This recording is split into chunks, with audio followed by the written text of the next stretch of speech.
Greetings, free thinkers. Welcome to the Hoggcast. How are you doing today? I hope you're doing fine. I certainly am. Okay, what do we have for you on today's episode? We have two clips to watch, both over 3 minutes long, so I'll cut my yapping down to a minimum, just make the points, the vital points that I feel I need to make.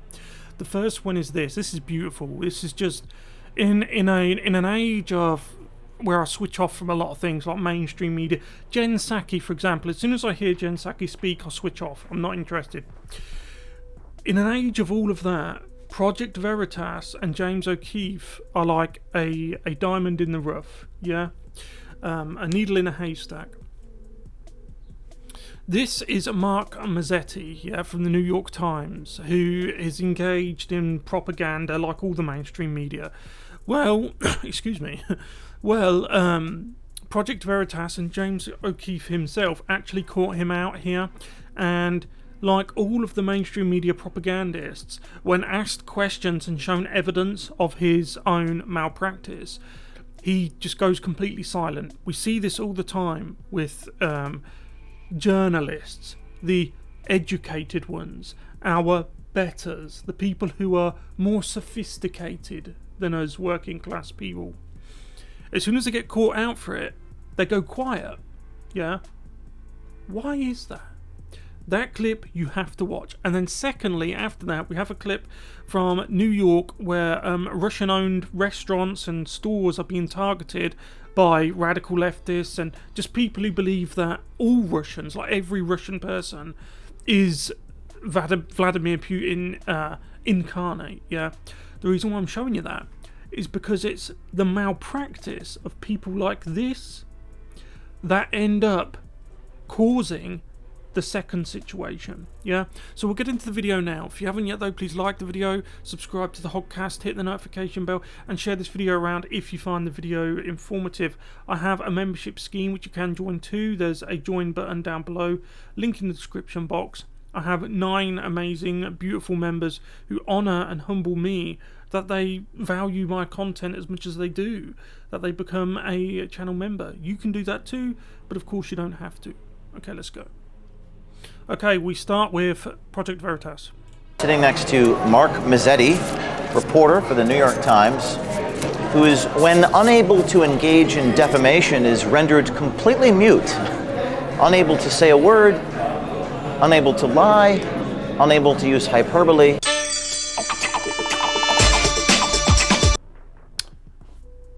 I'll mute that. It's just the music, it's a copyright thing.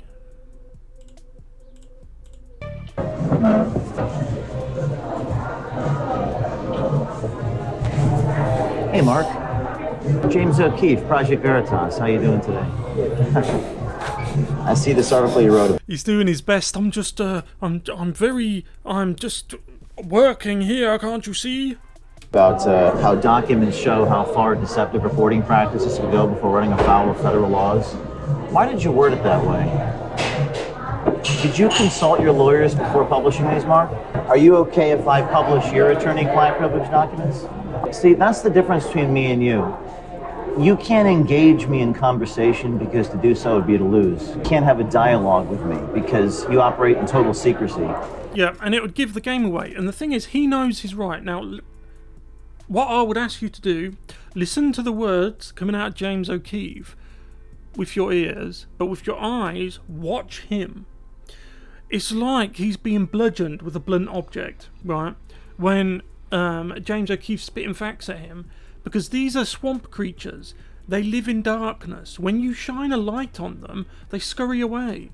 The next time you're in your garden, lift a rock up, and you got your smartphone. Most smartphones have a flashlight on them. Quickly shine the light on it. You'll see them all just go pew. That's what they do. It's just ironic because you accuse me of being a spy, but isn't that kind of what you are? You ever been held accountable before? You ever been under scrutiny before? How does it feel? How does sunlight feel?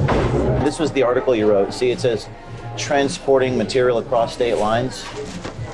So should the FBI raid your family's home for transporting my stolen documents across state lines? Oh no, because that would be wrong. Yeah, you see, the thing with the left, the whole globalist set. Yeah, it doesn't matter if it's a Democrat politician, a Guardian journalist, BBC talking head, or Mark Mazzetti. It's all the same. They're all cast in the same mould.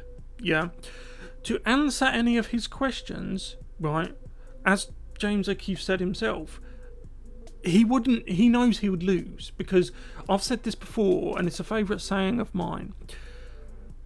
The left come to the table with the narrative, the right come to the table with the truth, and in an environment where the truth and a made up narrative are allowed to compete together, in time the truth will always win. That's why he's not saying anything. He can't. Why is it that the New York Times works in concert with the FBI? Why not investigate the FBI? Right, and you can see, look, his body language there. It's because he knows that deep down, he knows James O'Keefe's right. Yeah. And as James O'Keefe says, this guy's never been held accountable for anything. And when you work in DC, you get paid a lot of money, you're a mainstream media journalist, you reach the point where you think you're untouchable. Because he's never been held accountable, never been any kind of rebuttal against any of the poison that he writes for the New York Times, it reaches an environment where even though they know they're doing wrong, they don't think they'll ever be held accountable for it. So they just continue to do wrong. Yeah. Think about any crime you can think of. The overwhelming majority of people who commit those crimes know what they're doing is wrong. Yeah. And a lot of them do it because they think they just can and they'll get away with it. Right. That's what he does. Not just him, the whole mainstream media. And that's why they don't like James O'Keefe and Project Veritas. That's the real reason. And as he said, well, these are the people who wax lyrical about speaking truth to power. You are working in concert with corrupt people from the FBI, helping them target James O'Keefe, and you're speaking truth to power. Why work in a symbiotic relationship with federal agents? We've been told by people familiar with the matter that Adam Goldman can't write very well. Do you write the articles for him? We've been told by people familiar with the matter. I'll cut to a clip of the person saying that. Goldman's a terrible. No, he's a really good reporter, and editors do it on her writing for him. He's a terrible writer. Why is Dean Baquet obsessed with Project Veritas? Why are you obsessed with Project Veritas? I mean, you live in a town like Washington. Isn't there a lot of corruption to expose? Why did you stake out our sources in Florida and surveil them? Seems like something a spy would do. Right, they accuse you of what they're doing themselves. And remember, this is a journalist. Think about all of this weird behaviour him and his are engaged in, targeting Project Veritas. Are they giving you a service? If you live your life and you look at the world based on what the New York Times tells you, or the Washington Post, or CNN, MSNBC, you're going to be experiencing your reality very different from the ordinary people, yeah? To dock sources. So why did you do that? Oh, we're here in Washington, D.C., sitting next to Mark Mazzetti, reporter for the New York Times, who is, when unable to engage in defamation, is rendered completely mute, unable to say a word, unable to lie, unable to use hyperbole. Documents show how far deceptive reporting practices could go before running afoul of federal laws. Another way of saying that is we checked with lawyers to make sure everything we did was legal. But do you see how he worded it? He had to write it in a mendacious way with hyperbole. Yes.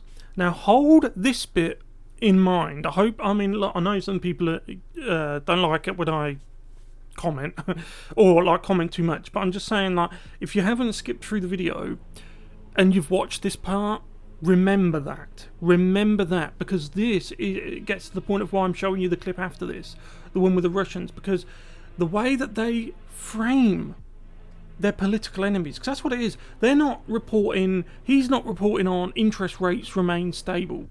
He's not reporting on some sheep went missing from a farm. Yeah, he's obsessed with like really seedy things. Like, he's obsessed with digging up dirt, or simply manufacturing dirt on the Democrats' political enemies, or the mainstream media's political enemies, which in this case is James O'Keefe.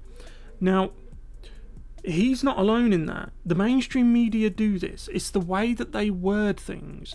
And there's people out there, as you know, although they are not as numerous as they used to be, but there are still people who watch CNN or read the New York Times and they actually think what they see is real.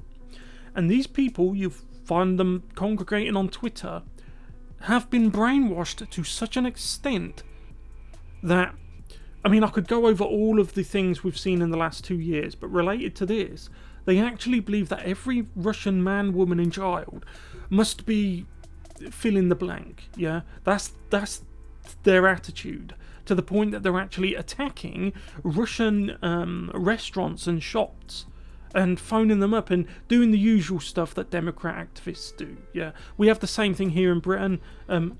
Instead of Democrat activists, it's Labour Party activists. I've run foul of them myself. Trust me, they aren't good people.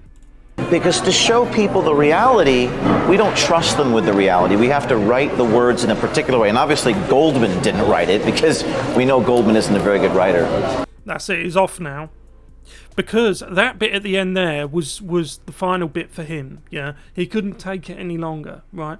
See what I mean about it's like being hit with a blunt object, but only it's a blunt object physically made out of the truth. Yeah, it's just bam, bam, bam.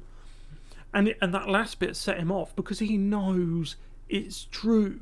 Yeah? Listen again. Because to show people the reality, we don't trust them with the reality. We have to write the words in a particular way. And obviously Goldman didn't write it, because we know Goldman isn't a very good writer. Goldman didn't write. See, it's that look on his face as soon as he says we have to write the words in a particular way, and that's it, he's had enough. Because he knows it's right. And what's more, he knows he's being filmed.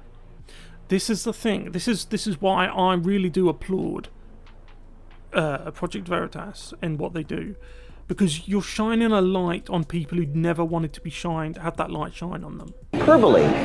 Because to show people the reality, we don't trust them with the reality. We have to write the words in a particular way. And obviously Goldman didn't write it, because we know Goldman isn't a very good writer. My question is, why did Arthur Sulzberger, publisher at the New York Times, muzzle Dean Baquet? Are you pleading the Fifth Amendment with me right now? Are you going to plead the Fifth Amendment in court? What story have you at the New York Times ever actually broke? Like, what are you famous for? Do you look at yourself in the mirror while you shine your Pulitzers? And that's the amazing thing. That's the end of the clip. But that's the look at him. Right. The worst propagandists all seem to have the most Pulitzer Awards. Yeah. The most actual hard-hitting, factual, decent, moral journalists, and they're in a minority, and they all happen to be on the right, yeah, they don't win any prizes. If journalism was really about journalism, especially investigative journalism, and especially if it's speaking truth to power, it would be James O'Keefe. Yeah, and loads of independent, like the independent kind of media people, they would be getting the awards, yeah. But instead, I think Pulitzer is just, and the other kind of journalist self-flagellation stuff, where they flog themselves off and that. I think that it's like the more you lie, the worse you are. Like the more awards you get. That's how it seems to me. But then again, we live in a cloud world that's upside down, isn't it? Up is down, down is up, and war is peace. Speaking of that, let's move on to the next clip. So this is, this is the Russian owner of the businessman in New York. Now, I do feel sorry for him. I feel sorry for all Russians who are being tarred with Putin's brush. I feel that, and I get angry. Because the left, they can't see the grey areas in between anything. Have you ever noticed that when it comes to their intended targets, things like context no longer exist? Have you noticed that? when you see these things where conservatives or straight white people, for example, are being targeted, those very same people then come back and say, context? It will be like a clip of one guy getting really just horribly beaten by like 5 people, and you'll have the left on Twitter come along and they'll say, well, what's the context here? Have you noticed that the context never matters elsewhere, right? So this is the Russian business owner, and him and a lot of people like him are, and bearing in mind he lives in New York, so he's most likely a leftist himself. You know how these people eat each other alive, right? And I'm talking about the left when I say that. So let's hear what he's got to say about his business. Mentioned Russian Samovar restaurant, which is one of the most famous in New York City's theater district. Misha, it's good to see you tonight. Now, I understand you've had to hire security guards? Are things really that bad? Yeah, it's more of a preventative. We have a lot of our staff is feeling uneasy, so they asked us to hire security for the coming weeks. It's always best to be safe than sorry, so we're going through with that. We also have been getting a lot of crazy phone calls, threats. I mean, just today alone, with doing all the press, we've had about, I don't know, I can't even count, maybe 6 or 8. It's pretty tough right now. What do you say to folks who are watching this tonight? Were you born in this country? Were you born in former Soviet Union? Where right. were you? So no. So I'm first-generation American. My father's Ukrainian from Odessa. My mother's from Leningrad, now St. Petersburg, Russia. I grew up in the Russian Samovar, which was a safe haven for everybody that defected the oppression of the Soviet Union. This is a place for intelligentsia and everybody to meet. The founders were my grandfather, Roman Kaplan, Mikhail Baryshnikov, and Joseph Brodsky. So my message to people is pretty much, do not vilify anything or anybody that is Russian. We did not cause this war. This is Putin's war. Just because we are a Russian establishment does not mean that we cut a check to Putin or his regime. Yes, but this is what I mean about the first clip I showed you with Project Veritas. There are a lot of people out there, particularly the Twitterati, who do believe that. And they believe it because of the actions of mainstream media, so-called travesty of journalists, yeah, who they will paint it out like that. You saw what they did. I mean, you know what they've done to Trump supporters, to conservatives, to Christians, anyone who's against the message, the narrative, the movement, the progressive, yeah, the Marxists, right? My advice to him would be not to apologise. One, of course, you haven't done anything wrong, but then again, people, once the Twitterati are after you, a lot of people think, well, if I just apologise, they'll leave me alone. That's not how the woke left works. You do that, you've then admitted to them that you've done something wrong when, of course, you haven't done anything wrong. That's the in. Yeah, that's the in they were waiting for. They'll never leave you alone then. Right? Continue. There's something else he brings up that I want to reply to. And this is the message that I'm trying to convey to people to understand. Now, Facebook made a stunning announcement today, Misha. Meta platforms will allow Facebook and Instagram users in some countries to call for violence against Russians and Russian soldiers in the context of the Ukraine invasion, according to internal emails seen by Reuters on Thursday, and temporary changes to its hate speech policy. You see?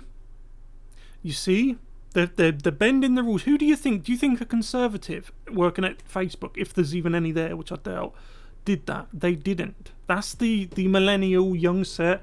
The people I've always warned about when they leave college, they're going to, most of them, go into the workforce, not working like ordinary jobs. They're going to go as political commissars into these tech companies. That's how you get this. Yeah? I mean, just imagine that. You are changing your rules to allow speech along those lines, this phrase here, against a particular group of people because of the actions of one person, in this case Putin. Unbelievable, isn't it, that they think this is okay? And you know what will happen now? They won't rescind this. It won't be like in 2 months' time it'll get rescinded. It will just stay, and things will stagnate and get worse because the left are never held accountable for what they do. it boggles my mind that they're allowing this. Right. Yeah. What? Oh, Misha, your response to that? Yeah. I mean, I'm not surprised. At the same time, shock sells. So it's very unfortunate, you know, and especially coming out of this pandemic with everything that we saw with the Asian hate and everything tied to. Right. This is the bit I wanted to mention. The Asian hate. This is what I mean. He lives in New York. He's likely being turned on by the people he considered like his ideological friends, yeah? This is what I mean about the mainstream media. It didn't have... I mean, there was anti-Asian crime attacks happening, but it wasn't the way that they framed it, and that framing is likely his perspective, which was, you know, like Trump supporters going out and looking for Asian people. Do you know what it really was? It was African Americans. That's why the Stop Asian Hate thing, well, it was big for a while at the beginning of COVID, and then it suddenly stopped.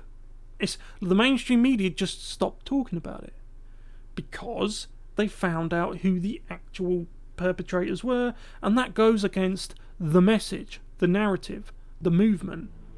So they just hide it. But because you don't see, I mean, obviously, by definition, you're not going to see the hide, you're not going to notice that it's been hidden. All he's left with, and the Twitterati, etc., is the original report. That's what they've got in here. The original report. My advice to you, sir, would be, I mean, I know it's easy for me to say it, yeah, I know it's easy for anyone to say it, but especially if you own a prestigious a business like that, so it's easy for me to say this, but maybe get out of move to a different part of the United States, ideally a Republican place, a red state. You'll be much more welcomed there. That's my take.